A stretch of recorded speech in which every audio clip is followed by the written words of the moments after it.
자, 113회 법인조정 문제입니다. 적산기업 1번 다음 자료를 이용해서 가산세 계산서를 작성을 하고 법인세, 과세표준 및 세액조정 계산세, 가산세를 반영을 해라.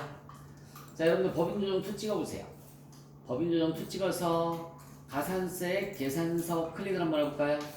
탭이 4개의 탭이 나와 있습니다. 신고납부 가산세, 미제출 가산세, 토지대 양도소득에 대한 가산세, 미환류소득에 대한 가산세 이렇게 나와 있는데 우리는 주로 많이 시험 문제 나오는 게 두 번째 탭이에요. 미제출 가산세 관련 거.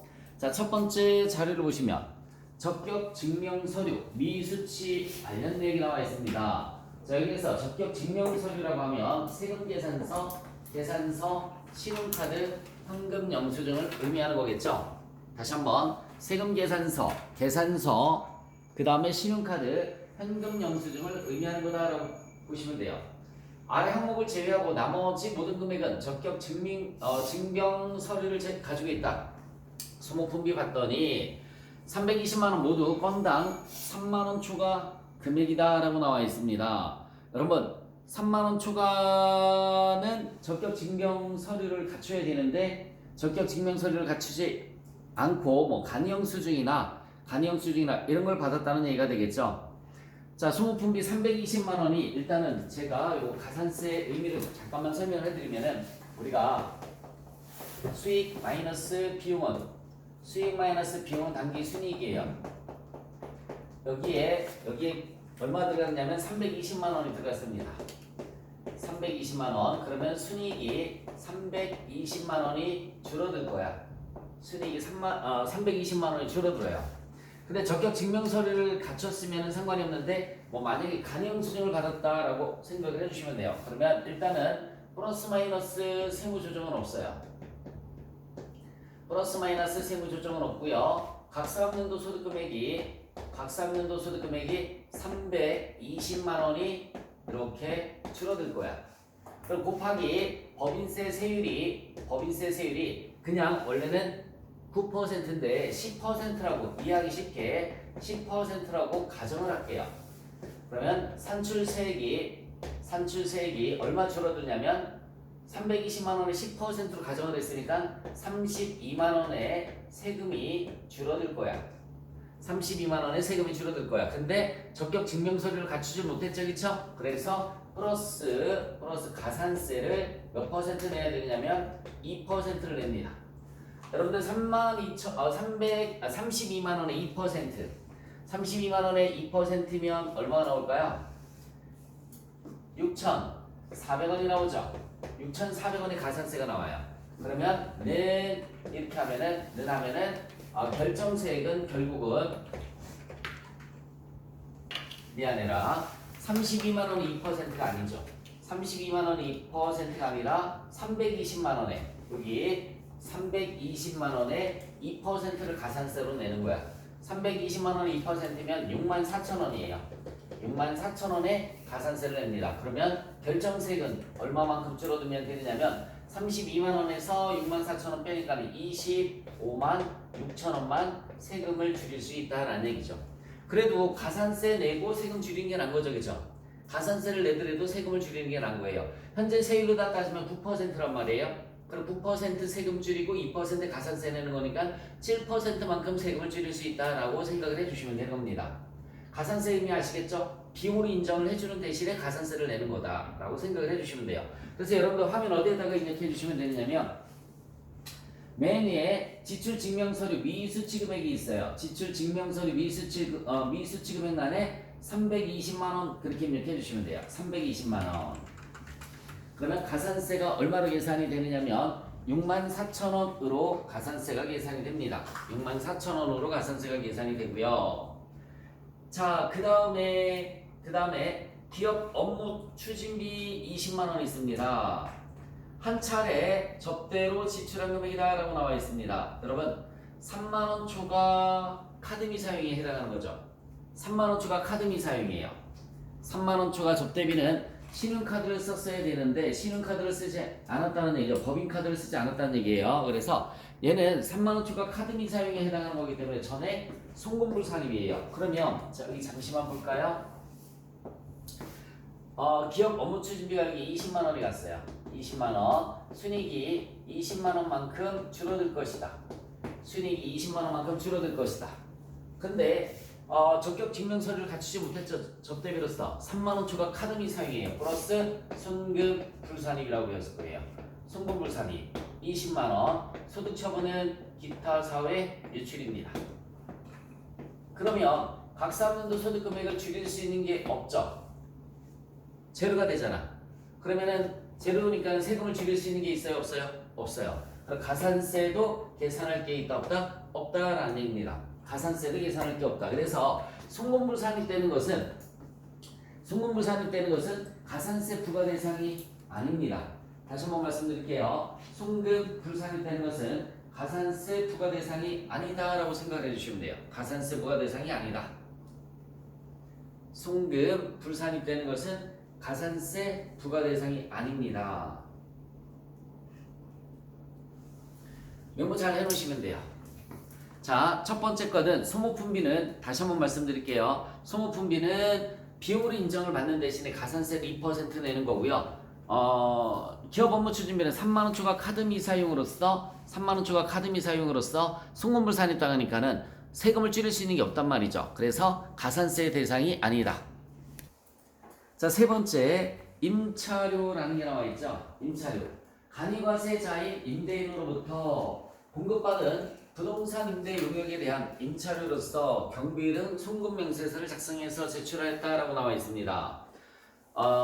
단서 조건이 나와야 되겠지, 그치? 단서 조건이 이제 이게 그냥 간이과세자가 아니라 4,800만 원 미만 간이과세자 이렇게 메모 한번 해보세요. 4,800만 원 미만 간이과세자.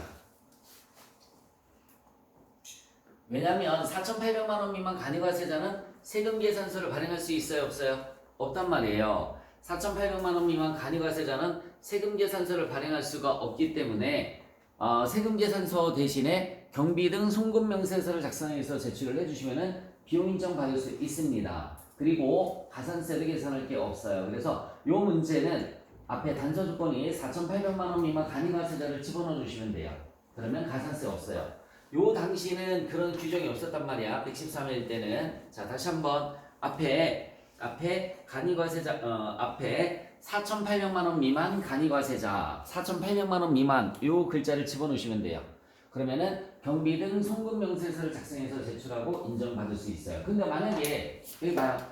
지금 만약에 시험 문제가 이렇게 나오면은 가산세 부과 대상인 거예요. 왜냐면 그냥 간이과세자도 세금 계산서를 발행을 해줘야 되는 거지, 그치? 근데 발행을 했어, 안 했어? 안 했어요. 그러면은 만약에 지금 이 2025년도 기준으로 그렇게 나오면은 얘도 미수 취급액란에 320만 원에 500만 원을 320만 원에 얼마? 240만 원을 더해줘야 된다고요. 그럼 560만 원 그렇게 들어가야 되는 거예요. 560만 원. 근데 제가 단서 조건을 집어넣었죠? 뭐라고 집어넣었어요? 4,800만 원 미만 이렇게 집어넣었으니까 가산세가 없는 걸로 다 하도록 하겠습니다.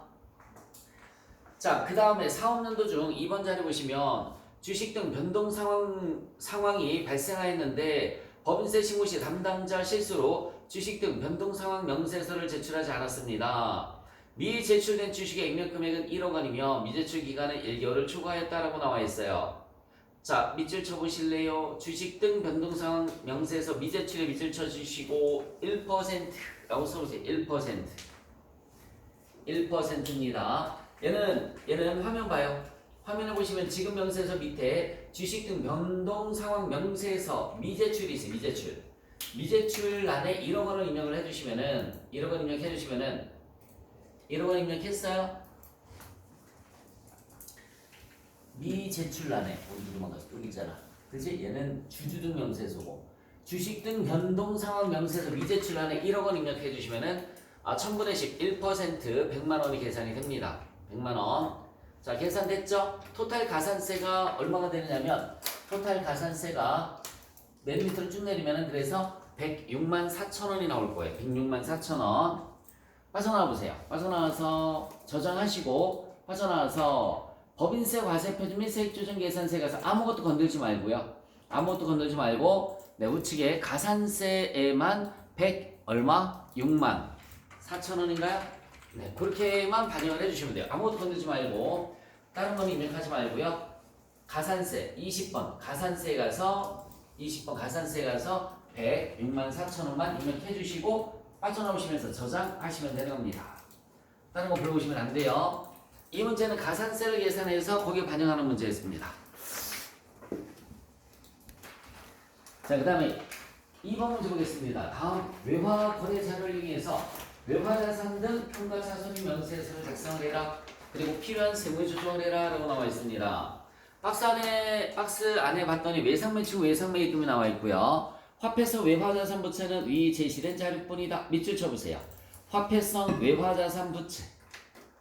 화폐성 외화자산 부채 밑줄 치고 받아 적어주세요. 여기에 7가지가 있습니다. 화폐성 외화자산 부채 7가지. 첫 번째 현금과 예금. 현금과 예금. 두 번째 대여금과 차입금. 두 번째 대여금과 차입금. 세 번째 외상 매출금과 외상 매입금. 외상 매출금과 외상 매입금. 그 다음에 미수금과 미지급금. 미수금과 미지급금. 자, 요 7가지를 갖다 우리가 화폐성 외화자산 부채라는 말을 쓰는 거예요. 이걸 제한 나머지는 환산을 하면 안 돼요. 만약에 시험 문제에서 외상 매출금, 외상 매입금 말고 선급금, 선수금 뭐 이런 거 나오지, 그치? 거들떠 볼 필요도 없습니다. 그런 것들은 외화 선급금, 외화 선수금 이런 것들은 거들떠도 볼 필요가 없어요. 무조건 하는 게 아니야, 걔네는. 자, 다시 한번.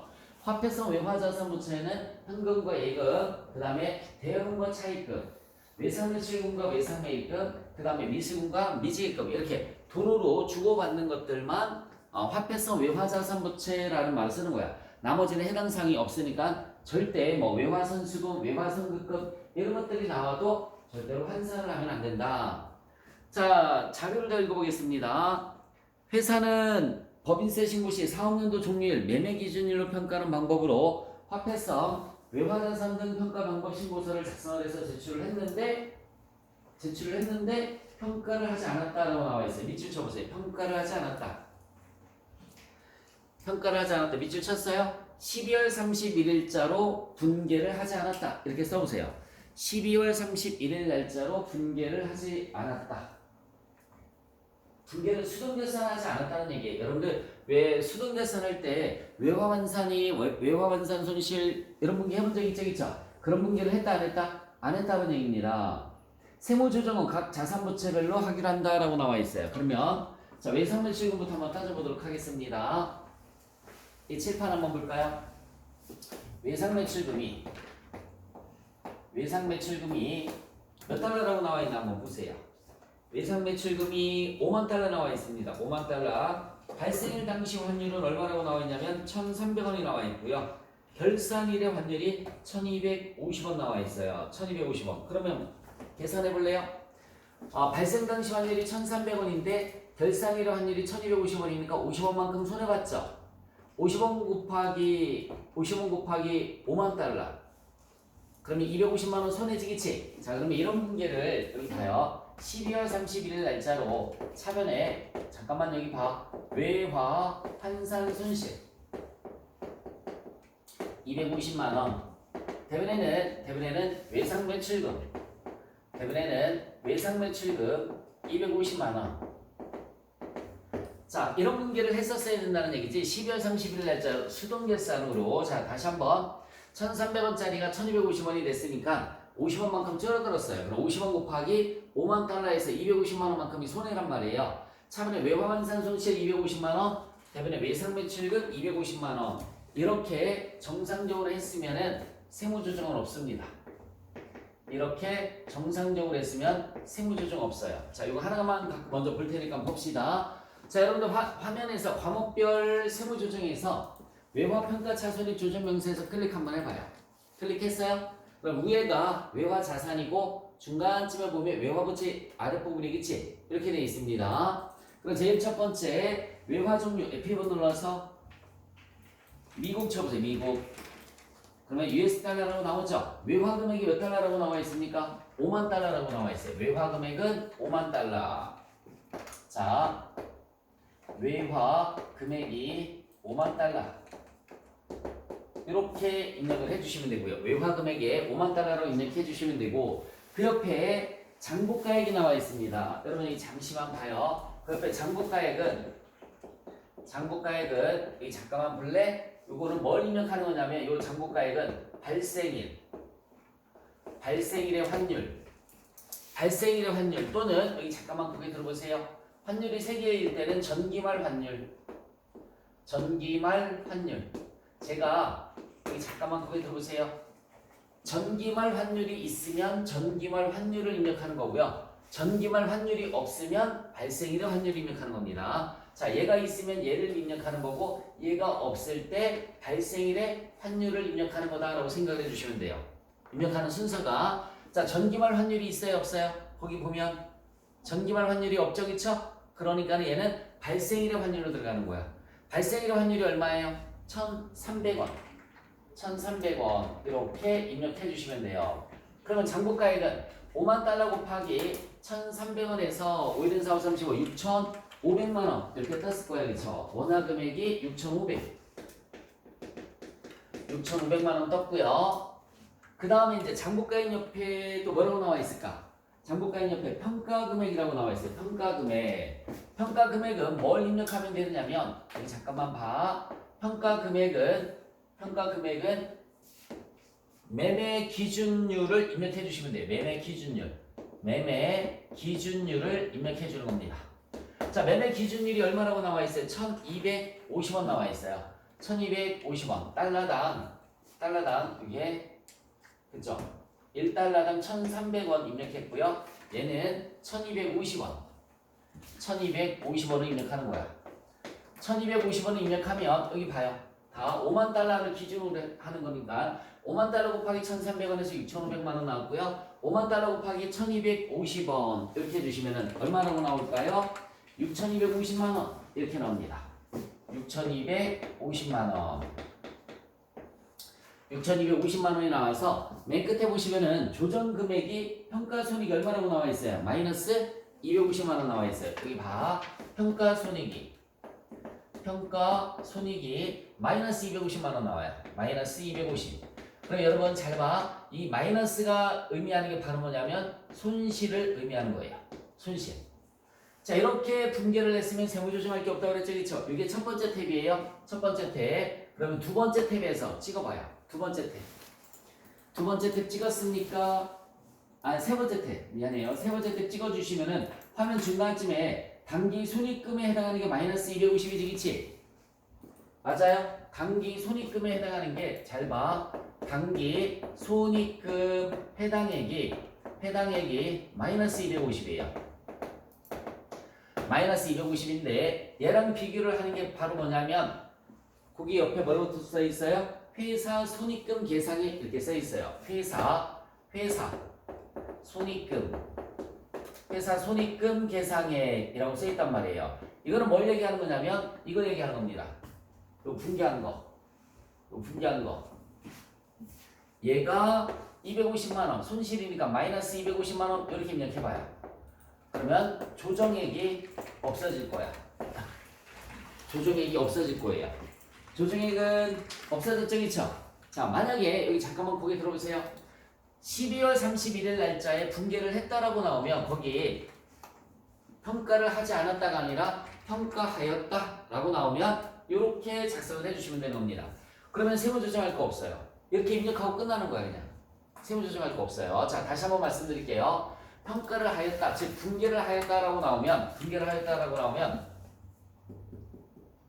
이렇게 가면 돼요. 그래서 여기 250만 원 이렇게 입력하는 겁니다. 이 분개는 어디 가서 확인해 보면 되냐면 이 분개는 합장 12월에서 조회를 해보면 돼요. 합장 들어가 볼까 다 같이? 합장 들어가서 합계잔액상표 빠져나오지 말고요. 합계잔액상표 12월 31일 날짜 들어가 보세요. 합계잔액 시상표 12월 31일 날짜 미안해. 일반전표다. 내가 합잔이라고 왜 그랬을까? 합잔이 아니라 일반전표예요. 일반전표 12월 31일 날짜. 잠시만. 일반전표 일반전표 12월 31일 날짜를 조회를 해보시면 돼요. 컨트롤 F 눌러서 외화 환산까지만 쳐보세요. 있어요 없어요?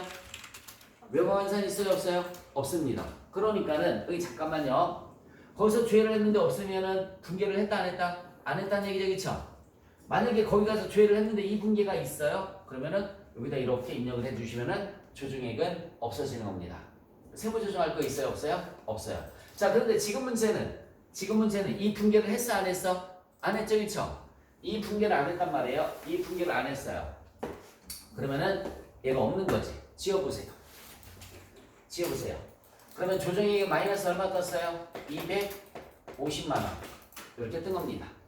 마이너스 250만 원 떴어요. 떴지? 그러면은 세무조정 없는 게 아니라 마이너스니까는 마이너스일 때는 어떤 세무조정 해주시면 되느냐면 송금산입이고요. 잘 봐. 송금산입. 이 분계를 안 했으니까 송금산입. 외화. 여기 봐요. 외화 자산. 외상매출금이 자산이니까 외화자산 환산손실. 여기 봐요.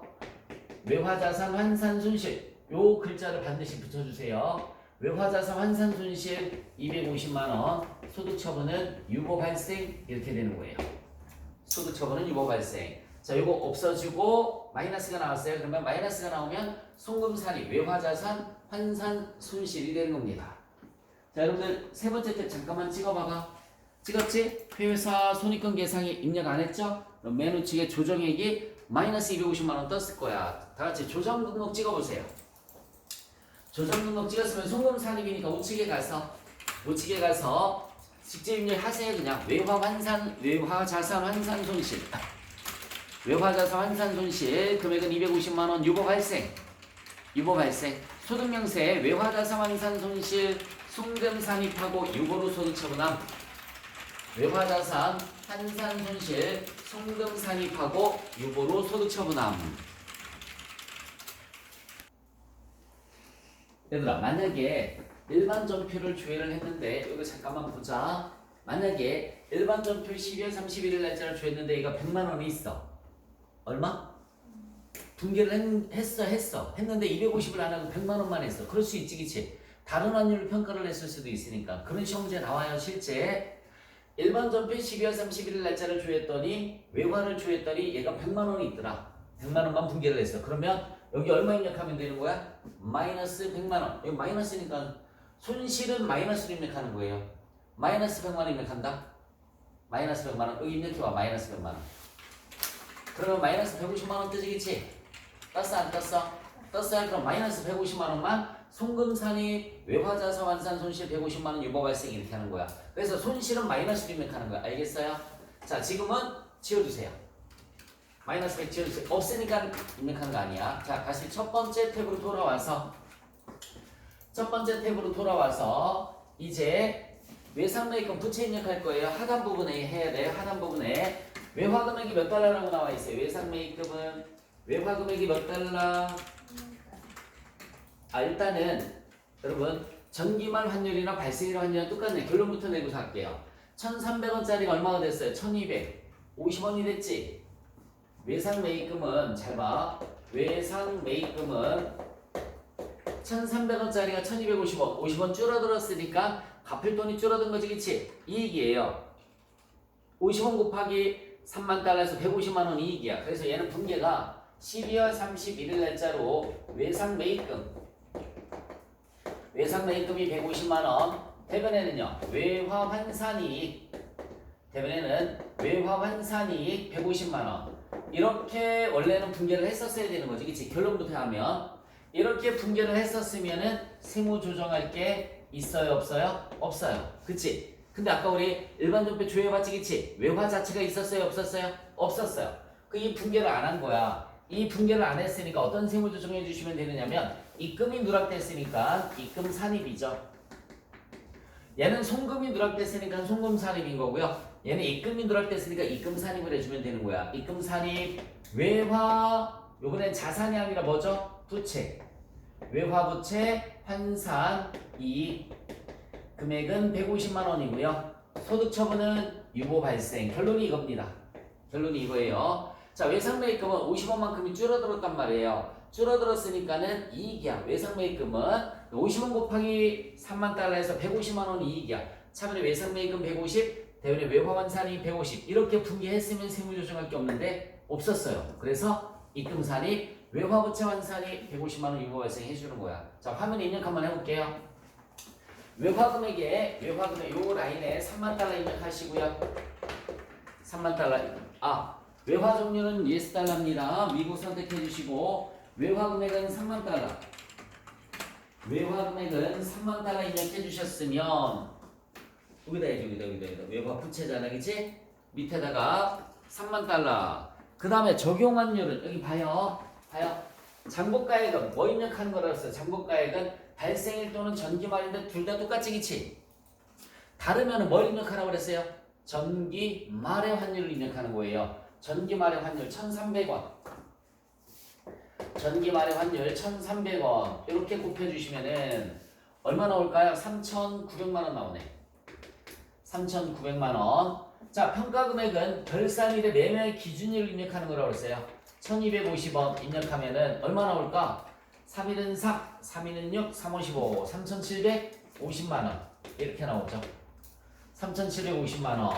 그럼 평가손익이 얘는 빚이 줄어드는 거지, 그치? 빚이 줄어들었기 때문에 3,900에서 3,750으로 줄어들었으니까 150만 원이 평가손익이 되는 거죠.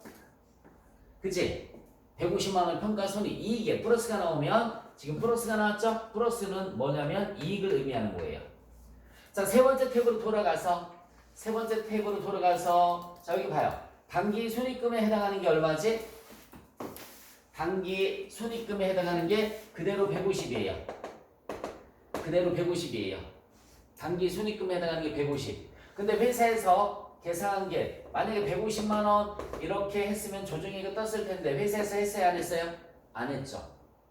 회사에서 안 했어요. 그래서 조정이익은 그대로 얼마 뜨느냐면 150만 원 이렇게 뜨는 겁니다.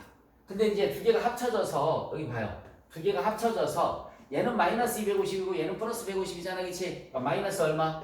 100만 원 떴겠지, 그치? 오케이? 마이너스 100만 원 떴겠죠. 이렇게. 만약에 이거 했었다라고 하면 마이너스 250 플러스 150 해서 얘도 얼마? 마이너스 100 이렇게 입력을 했었어야 되는 거예요. 근데 안 했으니까 입력할 거 없는 거고요. 조정액은 얼마 떴어요? 마이너스 100 이렇게 떴지, 그치? 마이너스 100 이렇게 떴어요. 근데 우리 세무조정은 각각 하라고 그랬단 말이에요. 각각. 자, 여러분들 세 번째 탭에서 세 번째 탭 잘 봐. 세 번째 탭 합계를 보는 거야. 이렇게 떴지, 그치? 만약에 분개했으면 두 개, 3개 칠해서 우리는 이렇게 입력을 해야 된다고요. 마이너스 100. 근데 했어, 안 했어? 안 했으니까 입력할 거 없는 거고. 마이너스 100 떴죠, 그쵸? 근데 이거 세무조정하는 게 아니라고요. 세무조정은 각각 해야 되는 겁니다. 그래서 외과평가 차손익 조정 명세서가 쉬우면서도 어려운 거예요. 조정 목록 찍어볼래? 조정 목록 찍었어요? 자, 위에 거는 아까 우리 했어, 안 했어? 했죠? 그러니까 아래 거 해주시면 돼요. 입금산입이니까 왼쪽에서 직접 입력 찍어주시고요. 직접 입력하세요. 외화부채 환산이 150만 원 유보 발생. 외화부채 환산이 150만 원 유보 발생. 밑에 입금 산입하고 유보로 소득 처분함까지 입력해 주시면 됩니다. 소득 명세까지 다 입력해 주시고, 자, 한 번만 다시 실제 시험 보러 가면 지금은 그나마 다행인 게 분개를 안 했잖아. 분개를 안 했으니까 여기 입력할 게 있어요, 없어요? 없어요. 근데 만약에 분개를 두 개 다 했다라고 하시겠지? 그러면 얼마 입력해야 된다고요? 얘하고 상계 처리돼서 마이너스 100을 입력을 해야 된다고요. 얘하고 상계 처리돼서 우리 눈에 보이잖아. 세 번째 탭에, 그치? 그러니까 얘하고 상계 처리돼서 우리 또 입력을 해줘야 된다는 얘기입니다. 그러면 조정액이 이렇게 뜰 거예요. 세무조정은 어쨌든 이렇게 각각 하는 거고. 그래서 첫 번째 탭은 그냥 하는데 세 번째 탭에서 이게 만약에 회사 계상액이 있으면 이걸 입력하는 데서 많이 처음 하시는 분들은 혼란스러워합니다. 두 개 상계 처리해서 입력해야 된다는 거 꼭 기억해 주세요. 다시 한번 마지막 두 개 상계 처리해서 표시가 됐으니까 우리도 입력할 때 두 개 상계 처리해서 입력을 해줘야 된다는 것만 조심하시면 돼요. 이것만 조심하면 되는 거예요. 정리하세요.